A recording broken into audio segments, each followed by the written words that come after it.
Hello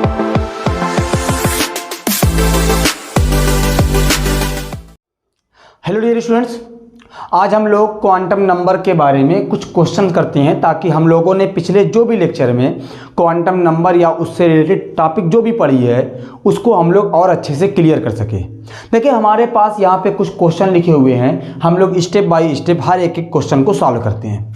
मैं जैसे question को सॉल्व करूँगा एग्जैक्ट इसी तरीके से हम लोग को हर एक क्वेश्चन को सॉल्व करना है। यहाँ पर जो मैंने क्वेश्चन दिया आपको वो 3 अलग अलग टाइप का है।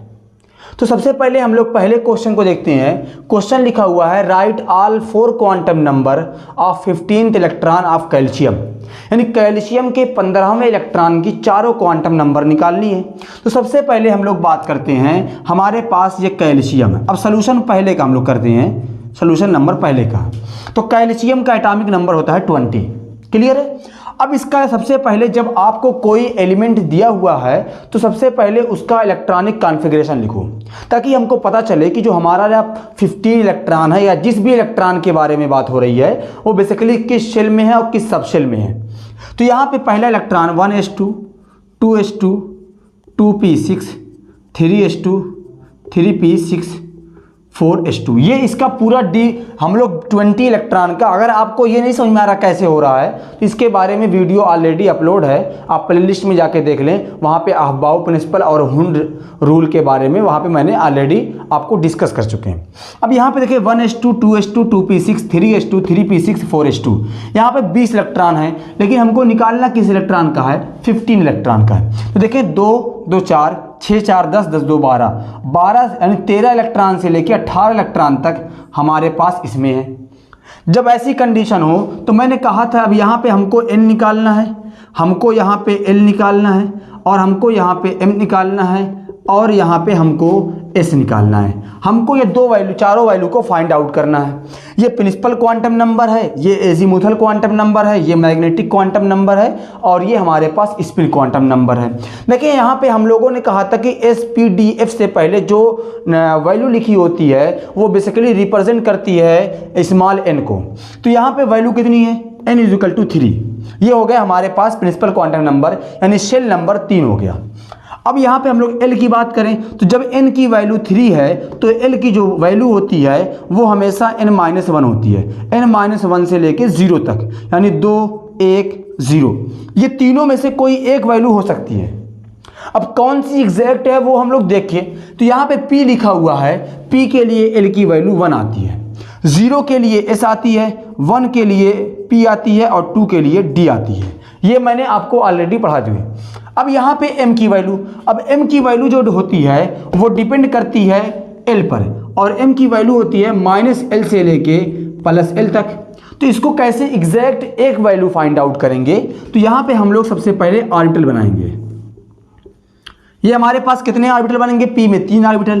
पहले का नंबरिंग कर दो -1, दूसरे का 0 और तीसरे का +1। क्यों? क्योंकि L की वैल्यू 1 है तो यहाँ पे हमारे पास -1, 0 और +1 आएगा। तो यहाँ पे -1, 0, +1। अब 15वां इलेक्ट्रॉन जिस भी ऑर्बिटल में जाएगा उसका कितना नंबर है वही हम लोग एग्जैक्ट लिख देंगे। तो यहाँ पे देखो हमारे पास यहाँ पे 12 हो गए, अब ये 13 पहले ऊपर डायरेक्शन में, 14 और 15 हो गया, यानी 15वां इलेक्ट्रॉन किस में है? +1 में है। तो हमारे पास m की एक वैल्यू आएगी +1। क्लियर है। अब यहाँ पर s की, इसकी डायरेक्शन हमेशा देखो ऊपर की साइड है, यानी क्लॉकवाइज है, तो हम लोग बात करेंगे +12। ये हमारे पास पहले क्वेश्चन का आंसर हो गया, नोट डाउन कर लीजिए। अब आते हैं दूसरा क्वेश्चन, कह रहा है right the all 4 quantum number of last electron in copper. Copper के लास्ट इलेक्ट्रॉन का हम लोग चारों क्वांटम नंबर को लिखना है। सबसे पहले क्या काम करेंगे? कॉपर का इलेक्ट्रॉनिक कॉन्फ़िगरेशन। कॉपर का एटॉमिक नंबर होता है 29, इस पे आप टिक लगा लें, ये बड़ा इंपॉर्टेंट है। अब देखिए यहाँ पे 1s2, 2s2, 2p6, 3s2, 3p6, 4s1 और 3d10। अब आप यहाँ पे ये देखें, अगर इसको यहाँ पे 2 होना चाहिए था और यहाँ पे 9 होना चाहिए था, लेकिन रीज़न ये है कि ये अनस्टेबल कंडीशन होती है तो इसको यहाँ पे 1 और यहाँ पे 10 हो जाता है। ये अहबाउ प्रिंसिपल का एक एक्सेप्शन है। क्योंकि आप लोग जब आप बाउ प्रिंसिपल पढ़ेंगे तो बहुत सारे एक्सेप्शन होंगे, atomic number 24, atomic number 29, atomic number 41, 46, 45, बहुत सारे एक्सेप्शन आपको मिलेंगे। तो आप लोग उसको याद करिएगा, खासकर आपको 24 और 29 तो आपको याद रहना चाहिए। अब देखें लास्ट इलेक्ट्रॉन तो इसी में होगा, है ना, तो यहाँ पे n की वैल्यू कितनी आएगी हमारे पास 3। अब L की वैल्यू देखिए, यहाँ पे भी n की वैल्यू 3 थी, लेकिन L की वैल्यू 1 आई थी। क्यों 1 आई थी? क्योंकि इलेक्ट्रॉन P में था और P के लिए L की वैल्यू 1 होती है। अगर आप यहाँ पे देखें L वैल्यू और यहाँ पे सबशेल, तो S P D F, S के लिए 0, P के लिए 1, D के लिए 2 और F के लिए 3, ये वैल्यू याद रखिएगा। तो D हमारे पास है, D के लिए वैल्यू 2। अब M के लिए वैल्यू, मैंने कहा था कि M की जो वैल्यू होती है -2 से लेके +2 तक जाएगी, यानी -L से लेके +L तक जाएगी, इंक्लूडिंग 0। तो यहाँ पे हम लोग पहले ऑर्बिटल बनाएंगे। D में 5 ऑर्बिटल हो गया, नंबरिंग -2, -1, 0, +1, +2। इलेक्ट्रॉन को फिल करें, पहला, दूसरा, तीसरा, चौथा, पाँचवा, छठा, सातवां, आठवां, नौवां और 10वां।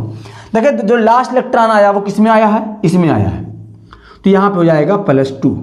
अब S की जो वैल्यू होगी वो नीचे की तरफ एंटी क्लॉकवाइज है, तो उसकी वैल्यू -12, क्योंकि हम लोग जानते हैं S की सिर्फ 2 वैल्यू पॉसिबल है।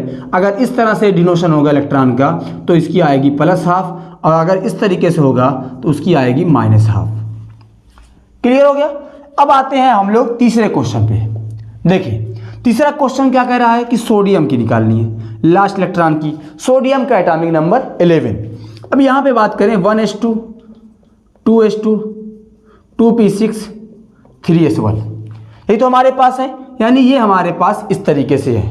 तो यहाँ पे n की वैल्यू कितनी होती है? 3। अब आप लोग बात देखिएगा, l की वैल्यू कितनी होगी?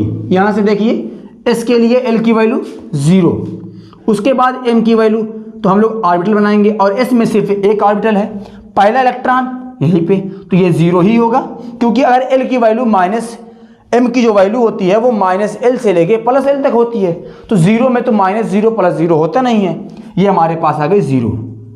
अब उसके बाद s की क्लॉकवाइज है तो +12। ये हम लोगों ने, ये क्वेश्चन हम लोगों ने कर लिया। अब आप इसको नोट डाउन करें, फिर हम लोग अपने अगले क्वेश्चन यानी क्वेश्चन नंबर 4 को देखते हैं। और आप लोग पहले एक बार ट्राई करिएगा ताकि हम लोग समझ सकें कि क्या आपको क्वेश्चन समझ में करना आया कि नहीं आया। ये क्वेश्चन बड़ा अलग टाइप का है, तो इसको भी देखते हैं, नोट कर लीजिए आप लोग। अब क्वेश्चन नंबर 4 पे देखें तो what design are given to the orbital having. Question थोड़ा सा हट गया है, मैं हमारे पास क्वेश्चन था कि n = 2 कामा L = 0, और दूसरा हमारे पास क्वेश्चन था n = 2 और L = 0। तीसरा क्वेश्चन मान लेते हैं n = 4 और L = 3। ये हमारे पास क्वेश्चन थे। चलिए अब सबको हमको डिज़ाइन बताना कि ऑर्बिटल की डिज़ाइन क्या है। देखिए सबसे पहले n की वैल्यू 2 है तो इसको 2 रख दें, मैं सीधे सोल्यूशन पे आ गया। n की वैल्यू 2 है, अब L की वैल्यू 0 है तो कौन सा ऑर्बिटल आएगा? तो S आएगा, यानी इलेक्ट्रॉन का जो ऑर्बिटल होगा वो 2s होगा। बात समझ आई? अब यहां पे देखिए n की वैल्यू 2 तो 2, L की वैल्यू यहां पे हम लोग कर देते हैं 1। क्या कर दें? n की वैल्यू 1 कर दें। अब आपके पास क्वेश्चन कौन सा था? तो क्वेश्चन इधर हो गया। मान ले L की वैल्यू 1 कर दें, तो 1 के लिए कौन सा आता है? P आता है। दूसरा, अब यहाँ पे आ जाए, n की वैल्यू 4 तो 4, L की वैल्यू 3, तो मैंने कहा था F के लिए वैल्यू 3 होती है, यहाँ पे आ गया 4F। एक और क्वेश्चन कर लेते हैं, n की वैल्यू 3 और L की वैल्यू हमारे पास 2, तो हो जाएगा 3D। ये हमारे पास इतने क्वेश्चन थे ताकि हमको समझ में आए कि किस तरीके का क्वेश्चन है। अभी एक आध दो तरीके का और क्वेश्चन है, हम लोग उसको सॉल्व करेंगे अपनी नेक्स्ट वीडियो में। तब तक के लिए आप लोग अपना ध्यान रखें, मिलते हैं एक नई वीडियो के साथ। Thank you for watching.